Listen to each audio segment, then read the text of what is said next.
Hello po! For our second setup naman, this is located at Teresa's Cafe near Ona Hospital, King Pampang. First time nga namin mag-setup dito and unexpected na may cafe pala dito at may function hall pa. Matagal na pala ito pero di namin siya napapansin kasi di naman halatang may cafe pala dito banda. Anyways, this is a 72nd birthday celebration and surprise birthday party siya kaya nagmamadali kami nag-setup dito. Nangadili-delay lang kami kasi ang layo ng entrance mula dito sa function hall plus sa second floor pa kaya ayun, lakas makakain ng oras. Di ko din naman expected na sa second floor pala siya. Sana mas sinagahan pa namin yung pagdating. Anyways, di naman kami na-delay sa setup kasi tinapos talaga namin siya as much as possible dahil surprise nga ito. Then nung setup time na, another struggle na naman kasi maliit masyado yung stage for the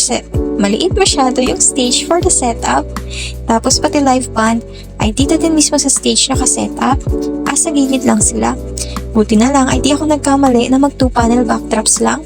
Kasi kapag ganitong mga cafe function hall kasi or mismong cafe dining area ay asahan mo ng maliit lang talaga ang space. Anyways, nagkasya pa din naman and natapos kami sa tamang oras. Floral boho theme pala ito and shimmer panel ko na lang. Also, this is under Ma'am Josh Event Management. Tsaka kakilala daw ata ni Ma'am yung mismong client or kamag-anak nila.